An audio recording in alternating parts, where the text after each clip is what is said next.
Hello, husband material men. It is time for our second live broadcast. I gotta psych myself up for this live broadcast because we're going deep today. Here we go. Today we are talking about fetishes. Have you ever been attracted to something weird or uncommon? Have you ever wondered if it's okay to pursue that sexually with another person? In this episode, you will learn what a sexual fetish is and what you should do if you have one. Personally, I'm super passionate about this because I struggled with a sexual fetish for 10 years and never understood it. And I had so much confusion and self-hatred for myself for what I was specifically sexually attracted to. And at this point, with my healing journey so far, I've actually become an expert in this area. And I have clients who come to me specifically because I specialize in helping them unpack their sexual fantasies and fetishes. So imagine, how awesome would it be if your sexual fetishes and fantasies had no power over you anymore?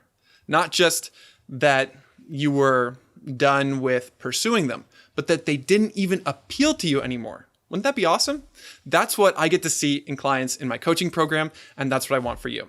So let's dive in. What is a sexual fetish? A sexual fetish, formerly known as sexual deviation or perversion, is a type of paraphilia. Paraphilia. And that is a compound word, para meaning beside, and philia meaning love.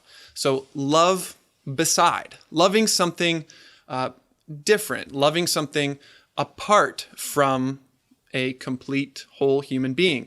A sexual fetish is often focused on a specific body part or an item or an object that produces intense arousal. So here's a concise definition. Paraphilia is the experience of intense sexual arousal to atypical objects, situations, fantasies, behaviors, or individuals. That is what we are talking about today. So what should you do if you have a sexual fetish? One sentence. If you take away nothing else from this broadcast, I want to say, if you have a sexual fetish, begin with curiosity. Don't assume you know what it means, where it comes from. Don't assume that it's random. Don't assume that it's only tied to one event in your life or to one storyline. Here's what I want you to do. Begin with curiosity and look for reenactment. Reenactment is a big word, but basically it means that an experience in your life is being repeated.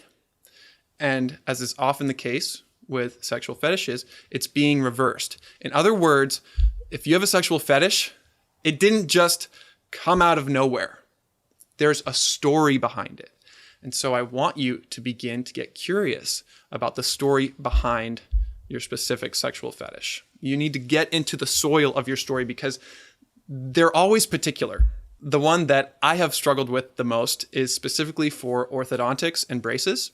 I have a client who has a smoking fetish where he is particularly drawn to cigarettes and women holding cigarettes, especially if they're in some kind of helping profession, a nurse or a teacher. I have another client who has struggled with what's called vor porn, where people are literally swallowing one another. And this is disturbing to him. And yet it is incredibly arousing at the same time. Other clients of mine are specifically drawn to gay porn. Others, lesbian porn. For many of us, it's a mix. The point is, there's always a reason. So when you begin with curiosity looking at your sexual fetishes, you're asking the question, what makes this make sense? There's an assumption that there is a coherent narrative, that this is not just an image, this is not just a video, this is not just an object, but that this is a character in a very specific story. And that story is my life. The problem is, it's hard to read that story because sexual fetishes are very commonly visual. I mean, it's not like you're attracted to words on a page. You're attracted to something in your imagination, the way something makes you feel. And that is a little bit harder to read. It's like we're looking at Egyptian hieroglyphics, or we're looking into a mirror and not really knowing what we see. In the Harry Potter series, in the first Harry Potter book, Harry discovers the Mirror of Erised. And Erised is desire, spelled backwards. And when Harry looks into it, he sees his parents. His parents died when he was a baby. And when he looks into the mirror of desire, he sees himself together again with his parents alive. It's a reenactment of some of his earliest memories. It's reversing what happened in the past when his parents died. When Ron Weasley, his friend, looks into the mirror of desire, he sees something different. He sees himself as a chess champion. Ron grew up with brothers who overshadowed him, and he felt like he didn't belong in this family and like there was nothing that he was really good at. So being a chess champion was a reenactment of his own childhood experiences. And it was reversing that experience of failure and incompetence, reversing that feeling of inadequacy. So when you look into your sexual fetish, if you have one, when you look into your sexual fantasies, you're looking at a mirror of what you deeply desire. It's telling a story. But in order to read that story, in order to understand this reenactment, you have to be able to decode the symbolism. Here's another key concept. Sexual fetishes are ultimately symbols. Just like when I look at my name, Drew, it starts with the letter D. That is a straight line with a semicircle around it. That's a symbol for a sound. And that symbol is meaningless apart from the meaning I attach to it.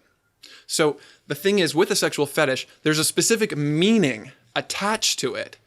And our task with curiosity, with excavating the terrain of our lives, is to discover, okay, what does it mean? What is it symbolizing? And usually it's symbolizing something very specific. Like for Harry, like for Ron. I'll tell you an example of what this has looked like for me. So for my specific fetish for orthodontics, when I'm asking myself, okay, when have I seen this before? What might this be repeating? It takes me back to those middle school years when everybody had braces of some kind. And in those middle school years, I experienced unbelievable trauma. I was moving from Canada to Texas. I was going from a small all-boys school to a large public school.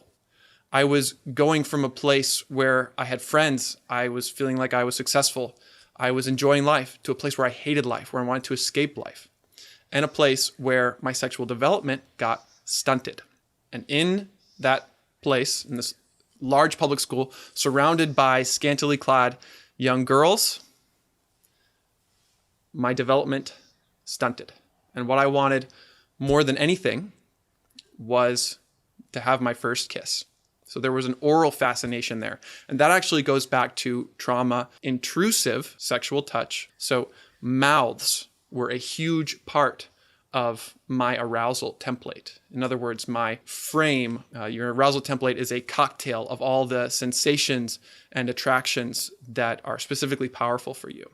And so when I think back to those days, what was so important for me was the experience of kissing another girl. And at that time, they all had braces. There was also kind of an element of humiliation there with the sexual intrusion that I experienced on my face, and also the sexual intrusion that I wanted to have with one of these girls. And when I began to read the story of my life more deeply, here's what I discovered. For me, the braces thing symbolized acceptance. It symbolized access. It symbolized connection and being desired, being delighted in by the very people by whom I felt so rejected, felt shut out by. And it symbolized me getting the kind of power that I wanted and that I felt like I didn't have. It was a repetition of some trauma that I experienced with one of my parents, and it was a reversal of the trauma that I experienced at school, in middle school. And so here's what I discovered was really the core desire. The core attraction for me was to have this first kiss, this magical experience, which for me symbolized innocence and adventure. An innocent discovery of the other. an adventure of romance. And those desires are ultimately good. And when I was able to interpret the story of my sexual fetish, all of a sudden I could validate it. All of a sudden I didn't hate myself for it anymore. I was able to see this little boy who needed love, who didn't get it. And later on, understand that part of that came from sexual abuse that I endured in my body. Wow. So now let me tell you what this actually looks like in my relationship with my wife. Do I try to force her into this fetish? Do I want to make this a part of our bedroom activities? Not in the specifics, but in the symbolism. Now that I've done this work of getting curious, now that I've understood the reenactments at play, and I've actually learned to read this mirror, understand the data, all the stories in this microchip of my sexual fetish, now I'm free to ask her for what I really want, which is an experience of acceptance. That's really what turns me on. What really turns me on is the innocent discovery, the adventure, the playfulness that I felt like I lacked, that was robbed from me. And when I ask for this and when I pursue this with her, it's actually honoring to her. It's actually very attractive to both of us. And this is a way that I've learned that, is it okay to ask my wife to accommodate my sexual fetish? Well, for you specifically, if you're wondering about that question, I want you to begin doing the work to understand the symbolism and also to consider your style of relating. Is it self-centered or is it self-giving? Is it just trying to take from her, or is it honoring her and respecting her boundaries? That was a question I got from a listener was, okay, well, what can I ask my wife to do? Or what's okay sexually if I have this fetish? Ultimately, it comes down to getting into the soil of your story, the specifics, because the power is in the particularity, and then being able to pursue what that meant to you, the meaning you attach to it, in a healthy way. I could talk about some of my other clients and what their specific fetishes have symbolized for them. Sometimes it's something very specific that was denied to them. Sometimes it's something very specific that they were fascinated by. Sometimes it's the opposite of what they got. For somebody who is more drawn towards same-sex pornography, I would wonder, well, how did they experience men in their lives, or the absence of men? And how did they experience women? I would want to know something very specific. Before this broadcast, Scott Cohn asked me a question about a client of his who is specifically struggling with a sexual fetish about burping. So I would begin with curiosity and wonder, where has he experienced burping? Who has burped? What are some of the stories around burping in his life? And then really getting into the specifics, going to the particularities. Who was burping? What did that mean to him? And what did that come to symbolize in his imagination? That's a starting point.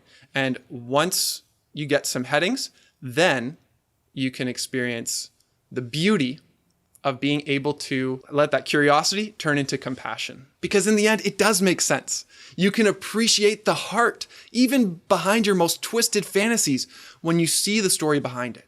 When you see the little boy who needed love. When you see what was firing up his imagination, where perhaps it was being dampened or invalidated elsewhere. I had another question which came up, which was, how do we disconnect the sexual arousal we're experiencing from the object of a sexual fetish? And that really comes down to the symbolism.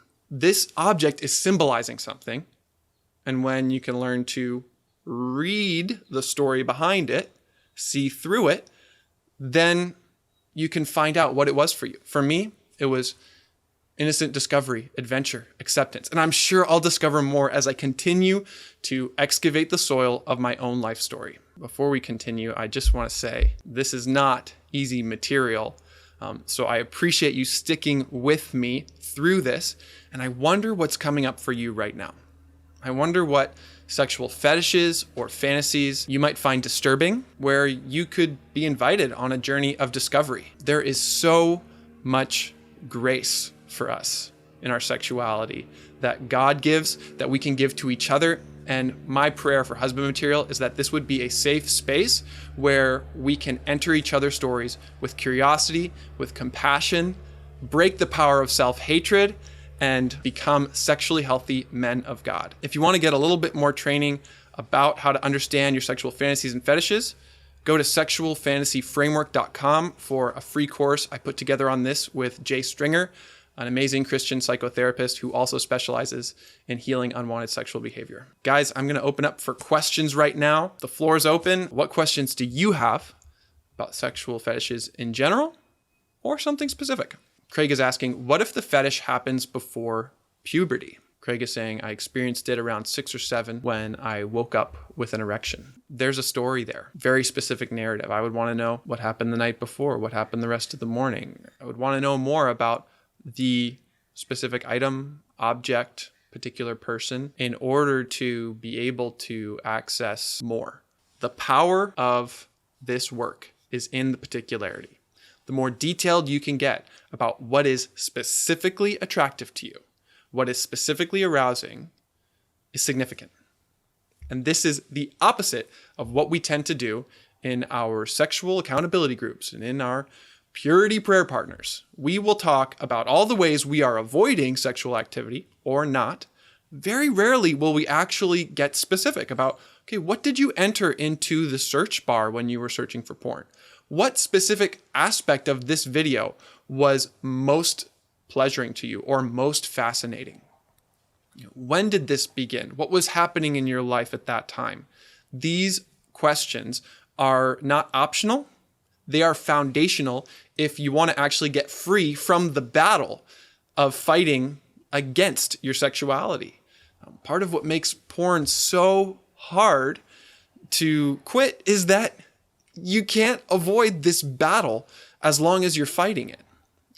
The only way to actually get free from the stress and the strain of sexual recovery is to do this work of going into your specific story and uncovering the symbolism behind the specific types of images, videos, and sexual experiences that appeal to you. And when you do that, it is such a breath of fresh air, such a relief, and it's redemptive because the very desires that you thought disqualified you from being worthy of love are now occasions for receiving the grace of God, the compassion of other people, and this good work of growing up into a sexually healthy man of God. William asks, how do you bring up your fetishes or sexual needs with your partner? Is there better or worse language that might help them to understand and to empathize? Ultimately, this will change depending on the stage of that relationship. You definitely will not want to bring up your specific fetishes with your girlfriend of 2 months. When I got engaged to my wife, I told her that there were certain sexual desires that I had that I was ashamed of and that she didn't know about. So she knew that I had them, but she didn't know the specifics. I waited until after we got married and after we were able to establish some sexual interactions. It took me over 7 months after I got married to have full, unbridled sexual intercourse. And in that journey, around 2 months in, I told my wife some of the specifics of the orthodontics fetish. And she looked at me with compassion and love, and we continued to work through it. If I had told her that before we got married, I imagine some of that would have been on her mind, and it would have clouded over our initial discovery of one another. And she probably would have been thinking about that in a way that was unhealthy and unhelpful. So you need to do this incrementally, depending on the stage of the relationship. And also, it's always helpful to be able to situate the specific fetish within its context. So after you've gone into the soul of your specific life story, you don't have to start that conversation with, hey, I'm attracted to blank. You can say, hey, when I was 10 years old, this happened to me. And that contributed to some of my sexual attractions, some of the stuff that I don't like about myself, but it still turns me on. And then you can talk about how that's affected you. Ultimately, the goal is to enhance intimacy. And we do that with incrementality We do that with intentionality. And the more you do your own work, the more comfortable you will be inviting someone else to join you in this place of healing, in this journey of redemption that God's taking you on.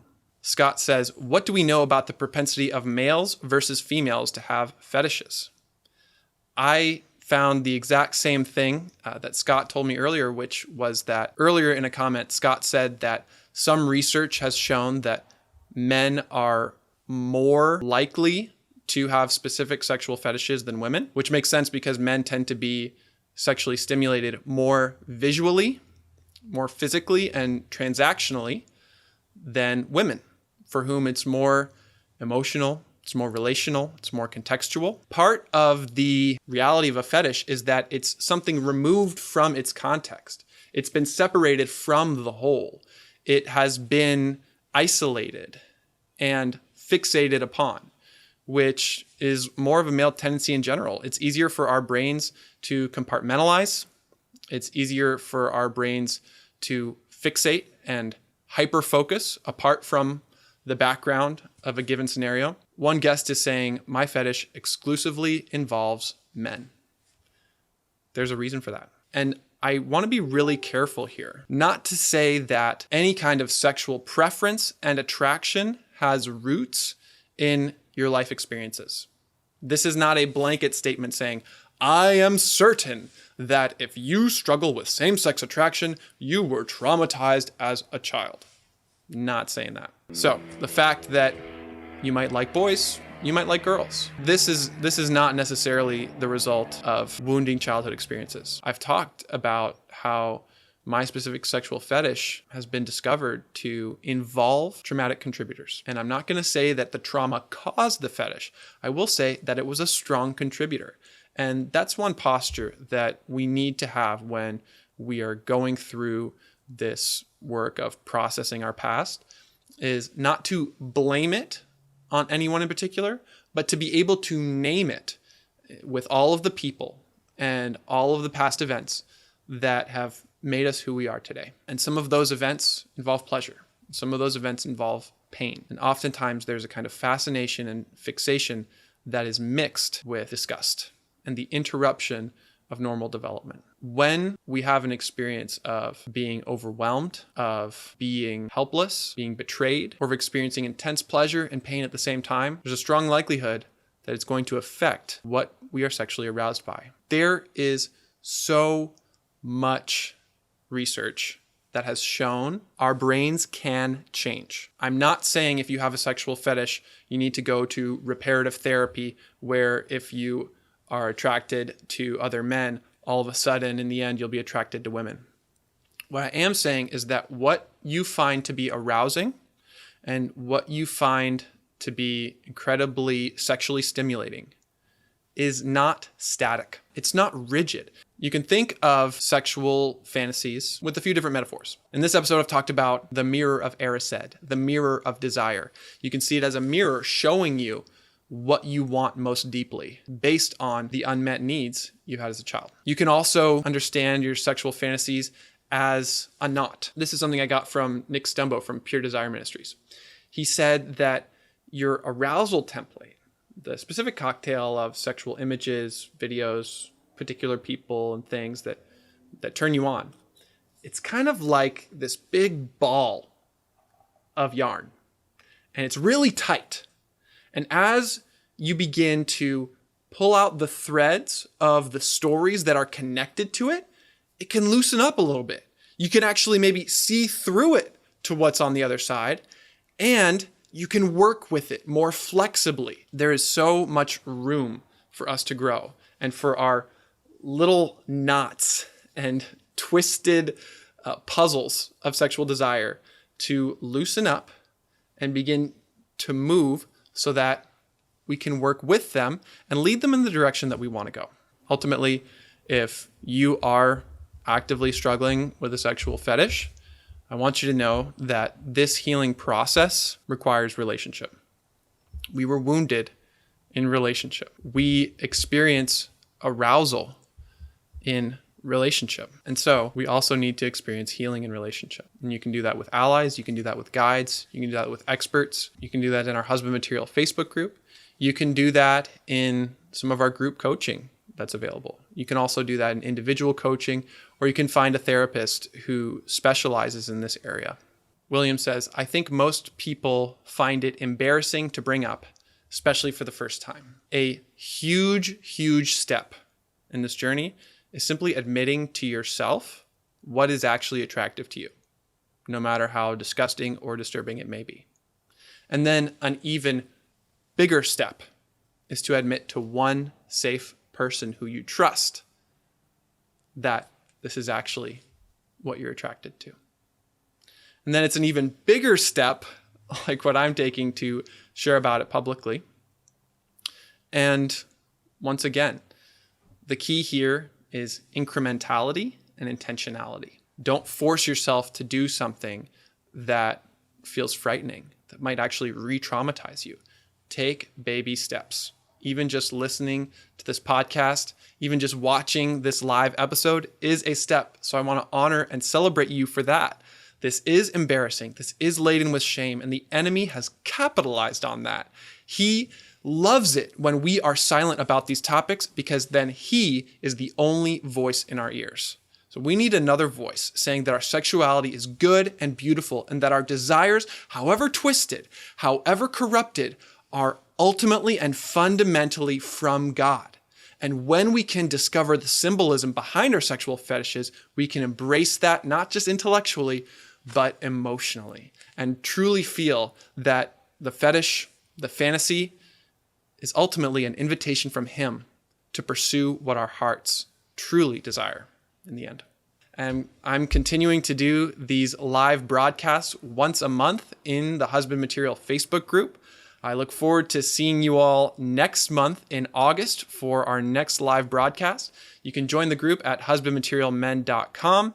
And if you are interested in receiving a free coaching session from me where we go into your specific sexual fantasies and fetishes, I am giving that away to a random reviewer of the podcast. So go to iTunes, write a review of the Husband Material podcast, make it honest, and send an email to drew@husbandmaterial.com letting me know that you did this and what name you reviewed it under, and you will be entered to win this free fantasy coaching session. Reviews are how people know that they should listen to this podcast and that the quality is great. So if you want to help me promote the show, write a review and you just might get a free coaching session. Always remember, my friend, you are God's beloved son. In you, he is well pleased.